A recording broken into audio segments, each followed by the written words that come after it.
Now, where's the part where I think you're wrong?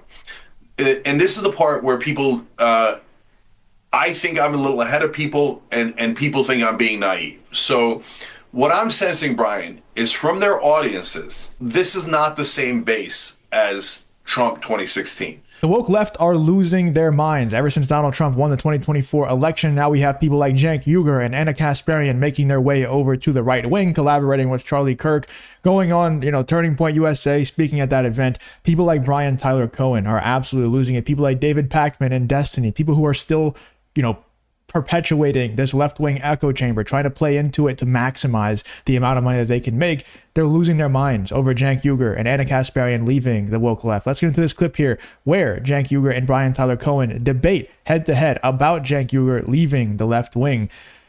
Kind of officially at this point, I think he's criticized them enough to where you can say that Cenk Uygur and Anna Kasparian have both abandoned the left wing. Let's get into this clip here where Brian Tyler Cohen and Cenk Uygur go at it. That's where the point of contention is, because you saying this stuff is you operating in good faith. These people don't care. Like, there are no long-standing principles that they abide by. This is the purported party of family values, the purported party of the Constitution, of law and order, of states' rights, of fiscal responsibility. They will throw that shit out the window the moment, the millisecond it becomes inconvenient for them, and that's what they did. But you're saying these things to people as if they're operating under some principle that they should be against the establishment, that they should be against these donors, when they're not. The only longstanding principle is their allegiance to Trump. And so my worry is that, like, you trying to get through to them on these issues of principle is falling flat, because it's not principle that got them there in the first place. There is no longstanding principle when you are a Trump supporter. Yeah. So, Brian, this is an interesting. I think this is probably the most interesting point of the conversation, because I think you're right and you're wrong. So the right part is what you're laying out the history of, and that is correct. That's what I've said, that's what you've said, and we've been accurate about that, right? So did Donald Trump do anything actually populist in his first term? No. He even forgot about the wall until 6 months were left, and I got to run on the wall, right. So I'll pretend to build like 3 feet of it, right? And all he did was giant corporate tax cuts, which is literally the least populist thing you could do. Right. And I say that all the time, again, on right-wing shows. I talk to them about Jav Yas, how Trump wanted to ban TikTok. Yas gives him a couple $1 million. All of a sudden, he likes TikTok. Same thing on electric vehicles and Elon. And again, whenever I make those points, even the host nod along it's uncomfortably true, right? Yeah. So on family values, another point where you're absolutely right. Enormous hypocrisy, like record-breaking hypocrisy for my entire life. Family values for you, but not for me. But I'll vote for the guy with the porn star mistress, et cetera, right? So we're all clear on that, and there's nothing wrong with anything we've ever said on that. We've been 100% right. Okay. Now, where's the part where I think you're wrong? And this is the part where people, I think I'm a little ahead of people, and people think I'm being naive. So what I'm sensing, Brian, is from their audiences, and I'm not just sensing it like through intuition. They're literally doing polls while I'm on their shows. We're doing interactions, calls. When I went to AmFest, talked to literally hundreds of guys who are MAGA, as they came up to talk to me, etc. And this is not the same base as Trump 2016. So that doesn't mean that they're angels. It doesn't mean that everyone on that side all of a sudden changed their... I think it is the same base, to be honest with you. I just think you had a very skewed perspective as to what that base was. You were brainwashed. You gave into the brainwashing. You were a victim of brainwashing. And now Cenk Uygur is either option number one, he's changing his mind, he's opening his mind up to the actual truth a little bit, or number two, he sees that the woke left is dying and that the entire country is going in the direction of Donald Trump and of the right wing currently. And he knows that that's the way to make more money. At the end of the day, all of these people, not just Brian Tyler Cohen and Cenk Uygur, but also, Ben Shapiro, Steven Crowder, Tim Pool, they're all businessmen first. And it's nothing wrong with that. There's nothing inherently wrong with that at all.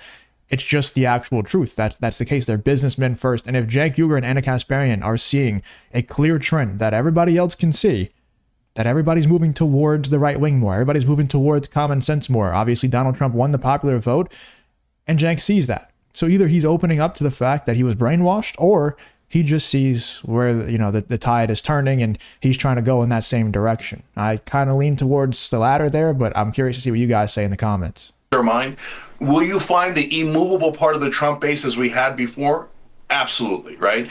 Will you still find some evangelical Christians? Yes, but they have greatly dwindled, both in size and power. So that family values stuff went out the door, partly because they were hypocrites, but partly because the evangelical Christians aren't in charge anymore of MAGA. So the rest of MAGA are kind of bros and stuff, and they don't really care about family values at all. In fact, a lot of the bros are pro-choice. So like when you say that some people on the right or agree with us on things like pro-choice or anti-corruption, the pushback I get from the left is no way, they're all evil, they're all a monolith, they're all this, they're all that. No, guys, that's unsophisticated. 77 million people are not all the same thing. Right. And remember, we don't have to win or care that much. If you enjoy content like this, then make sure to leave a like and subscribe to the channel. It really does help me out a ton. Let's get back to the video. Much about the outer edge of MAGA on the right, you're never going to win those guys over, and that's not the issue. You got to win over people on the inner edge that voted for Obama, that voted for Biden, and now have voted for Trump.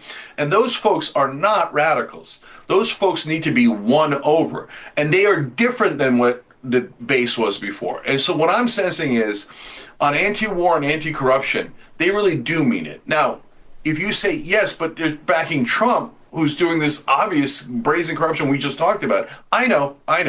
So what I'm doing is giving them an opportunity to remember that they're supposed to be anti-corruption, and that, hey, when Trump does favors for the donors, I'm the only one pointing out to them that that's hypocritical, right? Because remember, they're not watching mainstream media. They're not watching our shows, right? So and their right-wing media hosts are not overly incentivized to point. The difference is, and I understand why Cenk Uygur's trying to pretend, you know, whenever he's talking to Brian Tyler Cohen and these types of people, why he's pretending like he doesn't know this. But the difference between Donald Trump and these other people, and yes, Donald Trump, you know, you could say that he's pro-establishment because he does favors for these people. I understand that he does favors for his donors and all that stuff. I get that.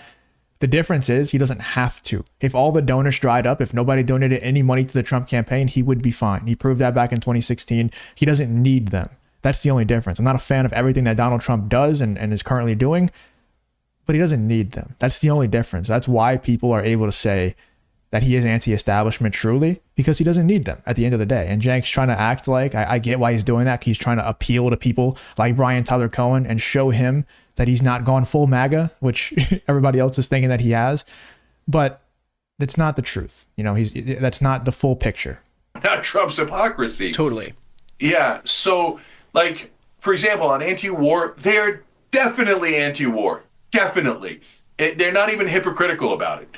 And so if you don't believe me, I love you. It's okay. I get it. We've all been burned hundreds of times, right? But if it turns out I'm right, what I'm hoping people go, oh yeah, Cenk told us this. I remember yelling at him about it, but it turns out, holy cow, they are anti-war, right? On anti-corruption, I think that the instincts of some portion of their base are correct, but we've got to show them without like ripping their face off that maybe Trump is also corrupt. I think the part that, and you touched on this, is the cognitive dissonance between these people purporting to say that they are for one thing and yet constantly reaffirming their support for Donald Trump, who stands in stark opposition to the very thing that they purport to be against. And so I guess my question for you is, what's your red line to the point where you finally recognize whether or not the people who you were talking to at Turning Point USA's AmFest, for example, are not actually operating in good faith, and whether there is, again, to my earlier question, no actual longstanding principle, it's other than fealty to the God King, right? Like I guess that's what I'm trying to figure out here, because thus far there has been no indication that even though they say they're for anti-corruption, Donald Trump's the most corrupt guy to ever sit in the Oval Office, even though they say that they're, you know, for the list goes on and on, right? It's the list that we have spoken about earlier. But when will you stop giving certain people at this event, for example, the benefit of the doubt in terms of their actions not matching up to their rhetoric? Yeah. So I think some things are clear, right? So, for example, we're not going to win on a whole heap of issues, right? So, like, if I try to convince them that the crypto bros are going in the wrong direction, I'm going to get massive blowback, and I'm never going to win on that. Correct. Okay. So that's going to take 4 years and probably us getting robbed to the tune of a couple of $1 trillion before they realize that mistake. Okay. So I'm super realistic about all of these different things. I think that on corruption, they're never going to want to admit in the beginning that Trump is doing favors for their donors. Although, again, I see right-wing hosts and people in their audience going, I understand what you're saying about Jeff Yaz and TikTok. I understand what you're saying about electric vehicles and Elon. So that's the beginning, right? It's not the end. So then my best guess is the anti-war stuff is where the rubber hits the road. So he put in, and Brian, parts of your audience, parts of the left-wing hosts, etc., might not love this, but my sense is that the rubber's probably going to hit the road on Israel. And so here's why. Because Trump put in Marco Rubio, Elise Stefanik, Mike Huckabee, and Mike Walls as Team Miriam. That's his, right. The 4 people that he's handing foreign policy to. Miriam Adelson is a supporter of the hard right wing in Israel. And so they're going to push towards outrageous positions like annexing the West Bank, annexing northern Gaza. Israeli press has already written about this. Israeli cabinet ministers are already excited about this. If they try to annex, for example, the West Bank, it probably will lead to a vicious, bloody war. But I don't know the contours of it. They might just slaughter the Palestinians again. And I'm not naive enough to think that MAGA is going to be like, oh my God, we're losing precious Palestinian and Muslim lives, right? No, but I think at some point they're going to say, look, guys, this isn't America first. Why are we paying for another war of Israel? Why are we paying for another war of Israel? Yeah, I mean, a lot of us are saying that, right? A lot of us are saying that, but there's brainwashing on both sides. I don't want to go too deep into this issue for obvious reasons, but there's brainwashing on both sides. There's people who say America shouldn't be funding any foreign wars when it comes to Ukraine and Russia. But then when it comes to the Middle East, everybody's like, no, we have to fund this one. We have to fund this one. It doesn't make any sense to me, but we've gone into that extensively on this channel already. Let me know in the comments what you guys think about this Brian Tyler Cohen versus Cenk Uygur debate here. Things got heated, obviously. Cenk's been getting called out by many people like David Pakman and Destiny and all these guys. Let me know in the comments what you guys think about this whole Brian Tyler Cohen versus Cenk Uygur situation.